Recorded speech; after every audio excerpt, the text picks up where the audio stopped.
नमस्कार साथियों, Gurukul coaching classes Sindri के YouTube चैनल पर आप सभी का स्वागत अभिनंदन। पिछले वीडियो में अपने बहुलक के बारे में देखा था, तो आज है वो अपन उससे आगे पढ़ते हैं। बहुलक और माध्यक पढ़ने से पहले बारंबारता बंटन सारणी की जानकारी अपने को होनी चाहिए। तो बारंबारता बंटन सारणी तो दो भागों में बांटते हैं।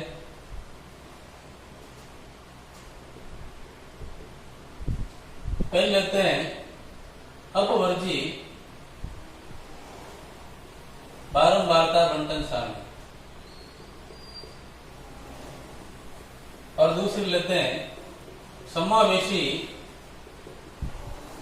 बारंबारता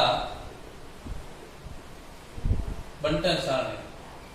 माध्यक और बहुलक को क्लियर करने के लिए इन सारणियों की जानकारी अपने को होनी चाहिए, तभी अपने आप माध्यक और बहुलक क्लियर होंगे। तो अपवर्जी बारंबारता बंटन सारणी क्या है, देखिए इस प्रकार की होती है। जैसा कि कल अपने जब उदाहरण किए थे बहुलक की, तो उसमें अपने वर्ग अंतरालों को इस प्रकार से लिया था।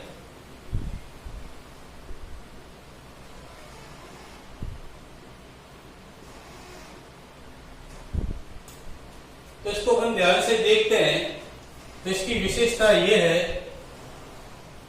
ये कोई भी वर्ग है 0 से 10, इधर वाली निम्न सीमा है और ये उच्च सीमा है।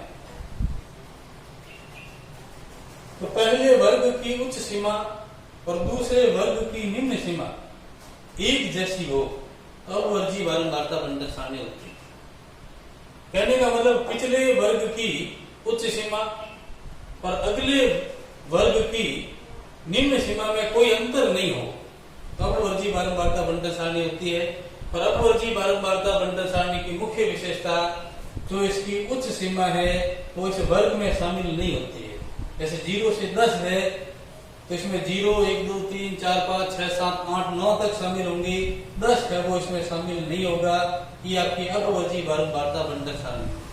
इसकी विशेषता मैंने आपको बताई, पहले वर्ग की उच्च सीमा दूसरे वर्ग की निम्न सीमा एक जैसी हो, यानी पिछले वर्ग की उच्च सीमा और दूसरे वर्ग की अगले वर्ग की निम्न सीमा में कोई अंतर नहीं हो तो आपकी अपवर्जी बारंबारता बंटन सारणी होती है। जैसे 0 से 10, 10 से 20 तो ये उच्च सीमा निम्न सीमा एक जैसी है, इसकी उच्च सीमा ये निम्न सीमा एक जैसी है। इसमें है वो उच्च सीमा को शामिल नहीं किया जाता है।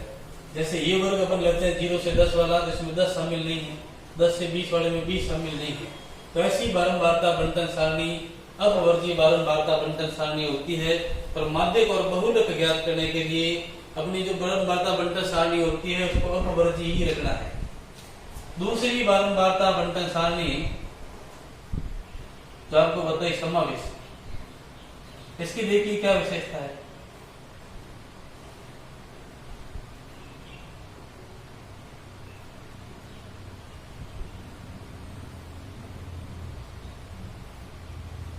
इसको आप ध्यान से देखते हो तो पहले वर्ग की उच्च सीमा और दूसरे वर्ग की निम्न सीमा एक जैसी नहीं है।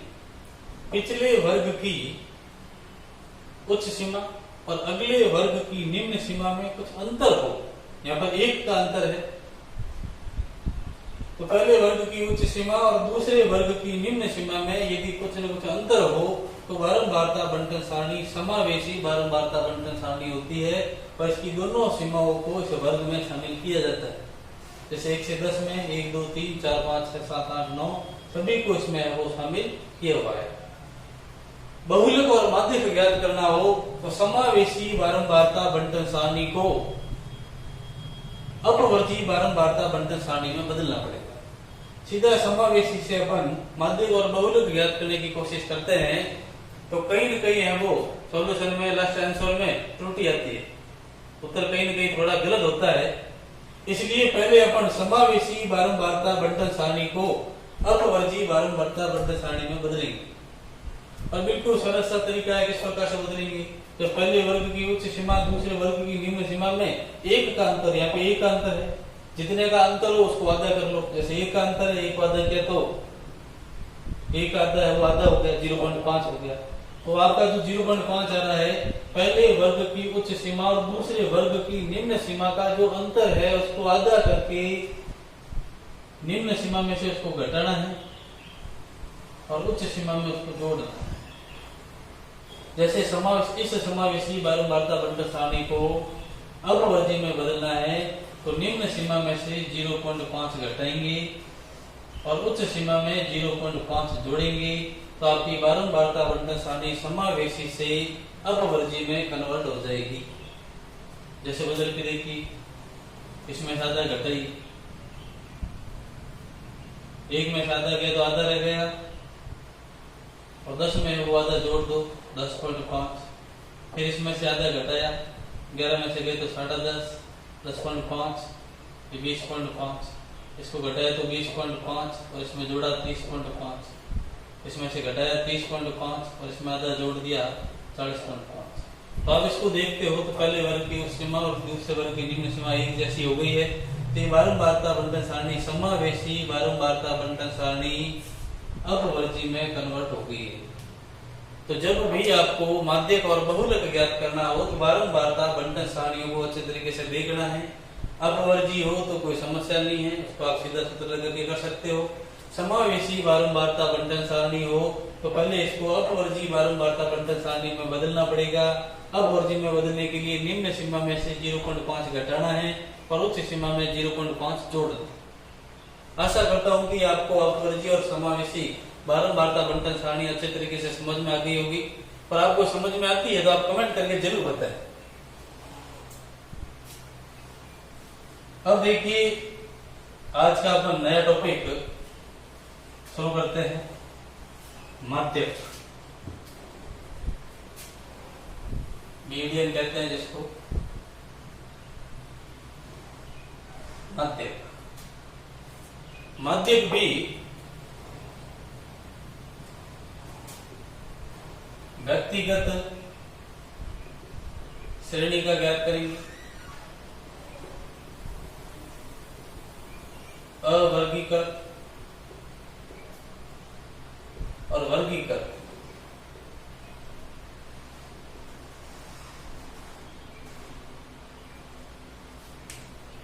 माध्यक है वो 3 प्रकार की श्रेणियों का अपन ज्ञात करना सीखेंगे। व्यक्तिगत श्रेणी आपको दी हो, अवर्गीकृत दिया हो, वर्गीकृत दिया हो। तो इससे पहले अपन देखते हैं माध्यक है क्या है, माध्यक को किस प्रकार से ज्ञात कर सकते हैं, माध्यक क्या है। तो माध्यक जो आपको आंकड़े दिए हुए हैं, दिए गए आंकड़ों को आरोही या अवरोही क्रम में व्यवस्थित करने के बाद, आरोही क्रम में करो भले अवरोही क्रम में करो, आंकड़ों को आरोही या अवरोही क्रम में व्यवस्थित करने के बाद सबसे बीच में जो आंकड़ा होगा, दिए गए आंकड़ों को आरोही या अवरोही क्रम में व्यवस्थित करने के बाद सबसे मध्य आंकड़ा माध्यक होता है, जिसको माध्यिका भी कहते हैं। तो देखिए किस प्रकार से अपन ज्ञात करते हैं इसको।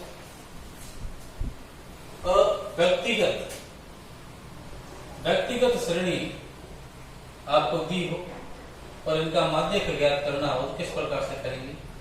तो पहले मैं आपको इनके फॉर्मूले बता देता हूं और सीधे तरीके से भी किस प्रकार से कर सकते हैं वो आपको मैं बता दूंगा। तो सबसे पहले आंकड़ों को आरोही या अवरोही क्रम में जमाना है। सबसे पहले क्या करेंगे, आंकड़ों को आरोही क्रम में जमाएंगे।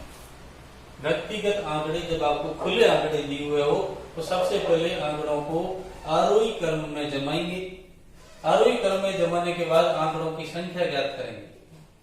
आंकड़ों की संख्या, कितने आंकड़े आपके पास में हैं, आंकड़ों की संख्या n ज्ञात करेंगे।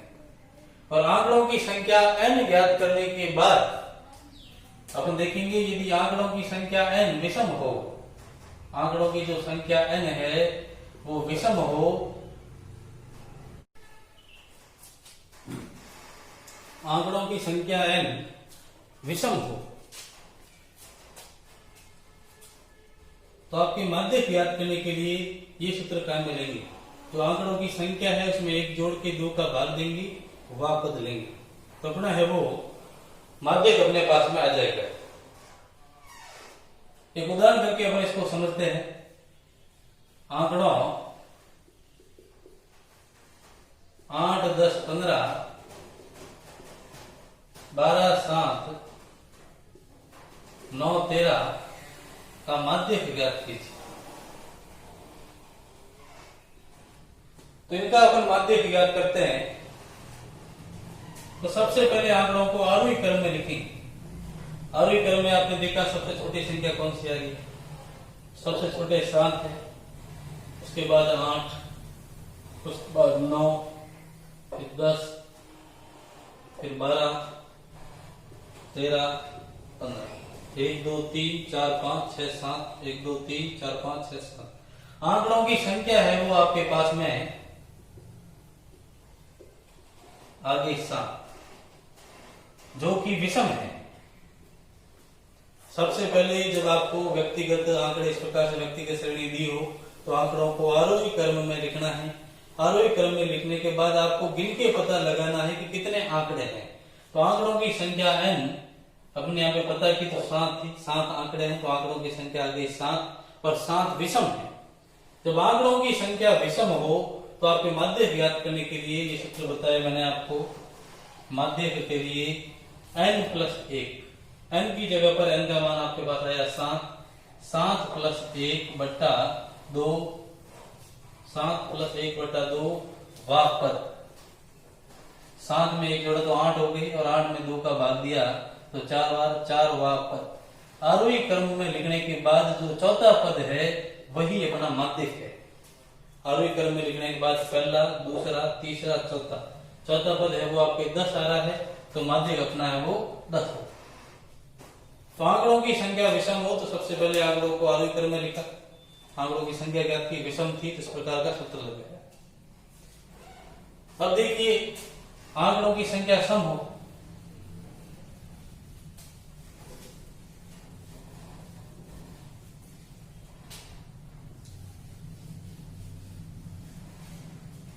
आंकड़ों की संख्या सम हो तो अपन किस प्रकार से करेंगे? देखिए आंकड़ों की संख्या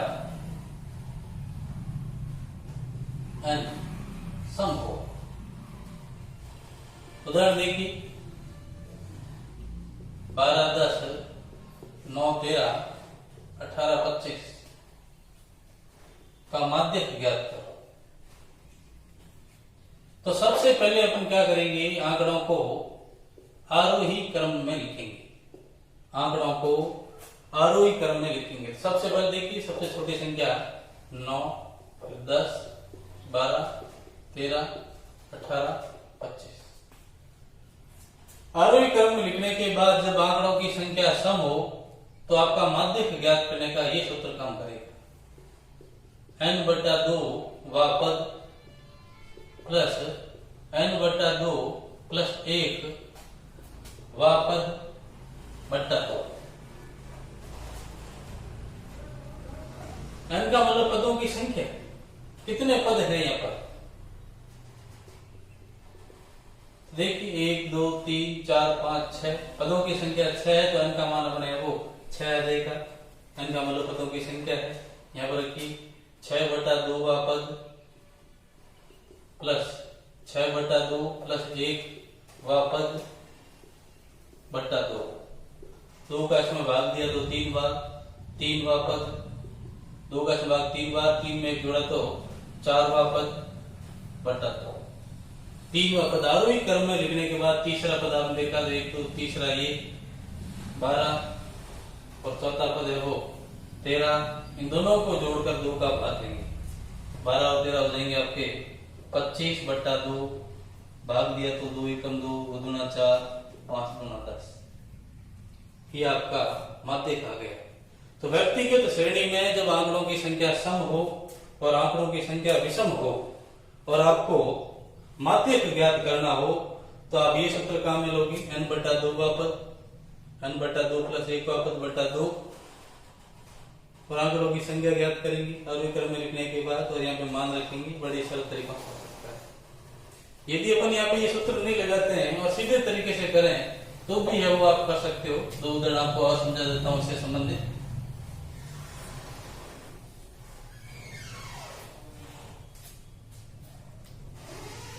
देखिए आंकड़ों 9, 11, 13, 20, 48, 50 का माध्य ज्ञात करो।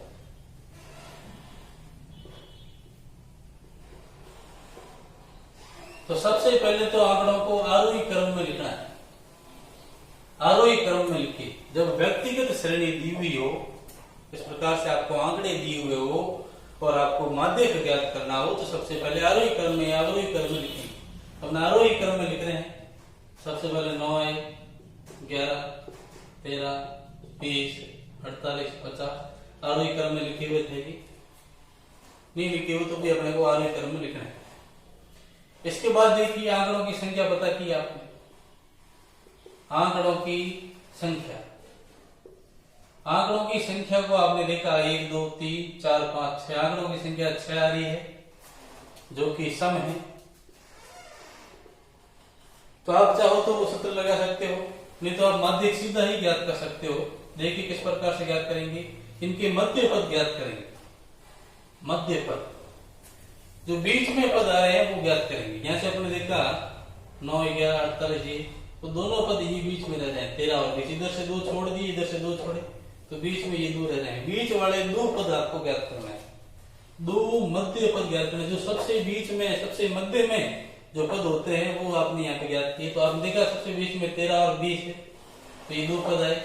तो मध्य वाले आरोही क्रम में लिखने के बाद सबसे बीच वाले 2 पद लेते हो, 2 पदों का आप है वो माध्य ज्ञात कर लो। दोनों को जोड़कर 2 का भाग दे दो, आपकी माध्यिका आ जाएगी, माध्यक आ जाएगा। दोनों को जोड़ा 0, 3, 3, 2 और 1, 3 बट्टा 2 भाग दिया तो 2 एकम 2 बाकी रह गया 1, 6 गुना 12, 5। इस प्रकार से कर सकते हैं। और देखिए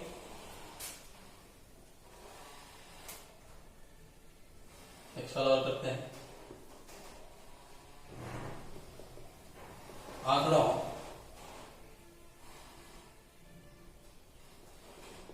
60, 9, 11, 13, 20, 28, 50 का माध्य ज्ञात करो। तो सबसे पहले है वो आंकड़ों को आरोही क्रम में लिखेंगे। आरोही क्रम में देखा सबसे पहले 9, 11, 13 इस प्रकार से आ रहे हैं। 50 के बाद मैंने 60 लिख दिए। ये आपके आरोही क्रम हो गया। और आरोही क्रम होने के बाद आपको मध्य पद ज्ञात करना है। बीच में 2 मध्य पद रहते हैं, तो पिछला तरीका बताया मैंने आपको। और बीच में 1 पद रहता है। देखिए यहाँ पर 3 इधर से संख्या छोड़ी, 3 इधर से छोड़ी, बीच में 1 रह रहा है, ये 20, तो मध्य पद 20 आया। जब मध्य पद 1 ही आता है तो वही आपका माध्यक है। तो आपका माध्यक आ गया 20।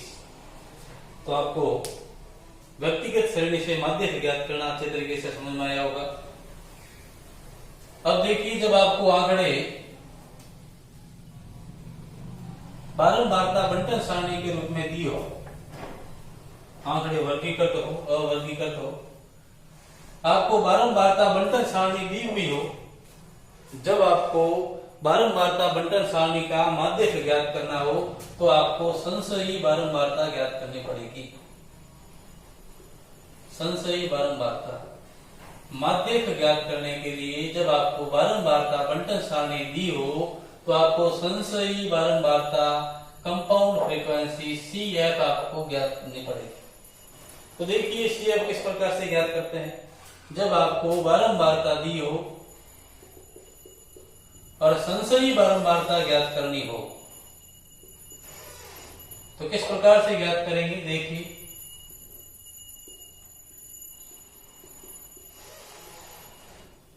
संशयी बारंबारता दी गई बारंबारताओं का क्रमागत बारंबारताओं का योग है। बारंबारता दी हो, संशयी बारंबारता ज्ञात करनी हो तो पहला पद है वो स्वयं का स्वयं लिखते हैं।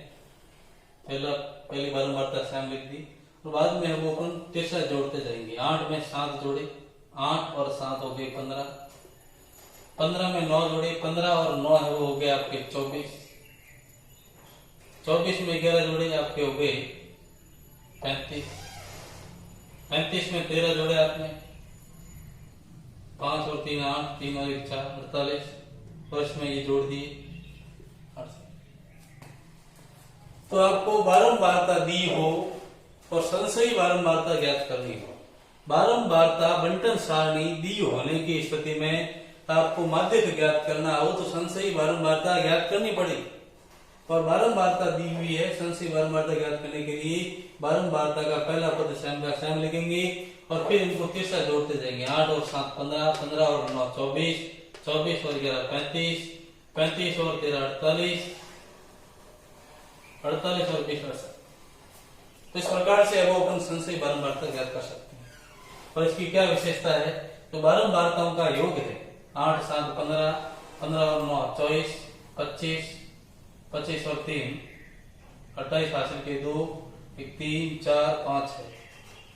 बारंबारताओं का योग जिसको अपन n कहेंगे, बारंबारताओं का योग और संशयी बारंबारता का अंतिम पद हमेशा एक जैसे होते हैं, क्योंकि संशयी बारंबारता बारंबारताओं के क्रमगत बारंबारताओं का योग पद है।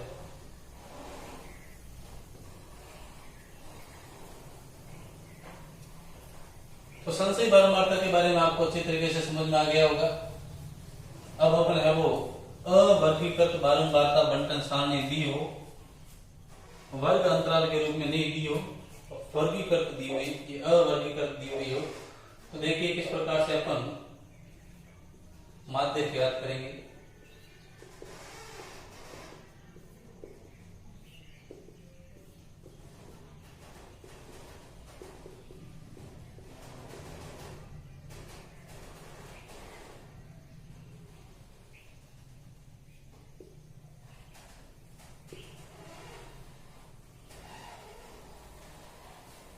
माध्य ज्ञात करना।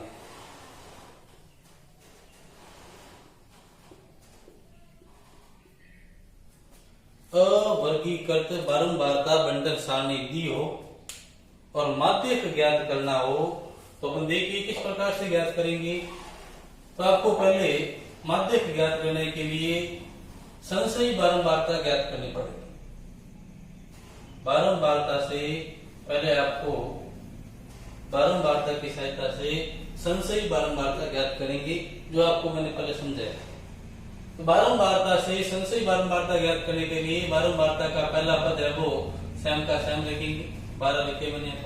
फिर यहाँ पे तिरछे जोड़ते जाएंगे, 2 और 5 7, 1 1 2, 7 0 7, 2 2 4, 7 8 15 हासिल का 1, 5 और 1 6, 5 5 10 का 0 हासिल का 1, 6 1 7 और 2 9।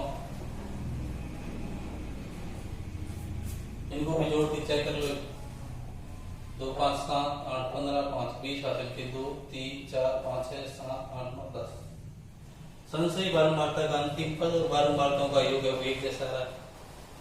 इसके बाद देखिए आपको n/2 करना है। n का मतलब बारंबारताओं का योग। बारंबारताओं का योग आपने पहले ज्ञात कर लिया है, 100 आया है। तो आपको n/2 करना है। n/2 बारंबारताओं का जो योग है उसमें 2 का भाग दिया तो आपके पास में आए 50।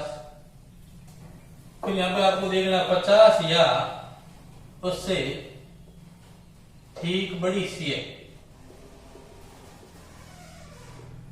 संशयी बारंबारता में आपको देखना है 50 आपको दिखे, संशयी बारंबारता में देखिए 50 दिखता है तो 50 को लेना है, और 50 नहीं दिखे तो उससे ठीक बड़ी संशयी बारंबारता लेनी है।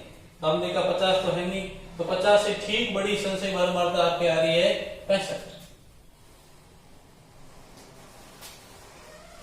50 है उससे ठीक बड़ी संशयी बारंबारता 65, और 65 के संगत जो आपके चर आ रहा है, 65 के संगत चर के संगत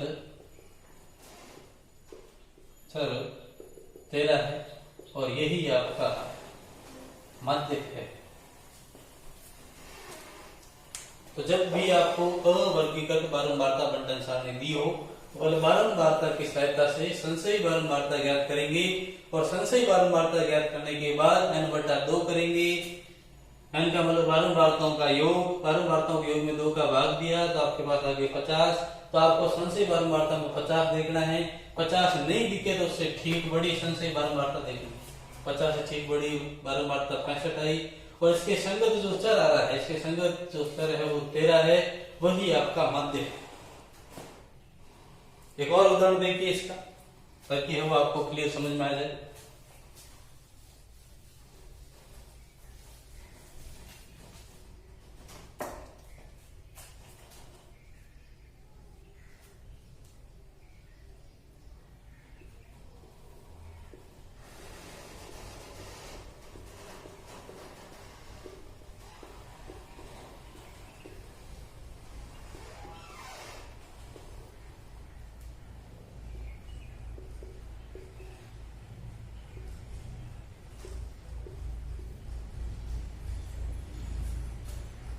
माध्य ज्ञात करना है, तो आपको बारंबारता बंटन सारणी दी हो, बोले वर्गीकृत हो बोले अवर्गीकृत हो, पहले आपको संशयी बारंबारता ज्ञात करनी पड़ेगी। तो अपन वो पहले संशयी बारंबारता ज्ञात करते हैं, और संशयी बारंबारता ज्ञात करने के लिए बारंबारता का पहला पद स्वयं का स्वयं लिखते हैं, फिर तीसरा जोड़ते हैं, 8 और 10 आपके हो जाएंगे 18, 18 और 12 हो जाएंगे आपके 30, 30 और 5 हो जाएंगे 35, 35 और 3 हो जाएंगे 38, 38 और 2 40। इनको भी जोड़ के चेक किया, 8 2 10, 10 5 15, 18 2 20, 2 3 4। n का मान है वो बारंबारताओं का योग है, वो आपके पास में आ गया 40। फिर आपको n बटा 2 करना है, 40 बटा 2 करना है, 40 में 2 का भाग देंगे तो 20 या उससे ठीक बड़ी सीएम। आपको 20 देखना है या फिर 20 से ठीक बड़ी संशयी बारंबारता देखनी है। तो आपने यहाँ पे देखा 20 तो है नहीं, 20 से ठीक बड़ी संशयी बारंबारता आ रही है 30, और 30 के संगत चर, ये 30 है, 30 के संगत चर भी है वो 30 आ रहा है, के संगत चर 30 है, 30 के संगत चर 30, और जो संगत चर आ रहा है वही आपका माध्य है 30। तो आपको व्यक्तिगत श्रेणी और अवर्गीकृत बारंबारता बंटन सारणी का माध्य ज्ञात करना अच्छे तरीके से समझ में आया होगा। इससे पहले अपवर्जी समावेशी बारंबारता बंटन सारणी के बारे में बताया, वो भी आपको समझ में आया होगा। तो इससे आगे वर्गीकृत बारंबारता बंटन सारणी का माध्य ज्ञात करने से संबंधित सवाल है वो अपन अगले वीडियो में लाएंगे। आप सभी का बहुत बहुत धन्यवाद। चैनल को सब्सक्राइब करना ना भूलें। धन्यवाद।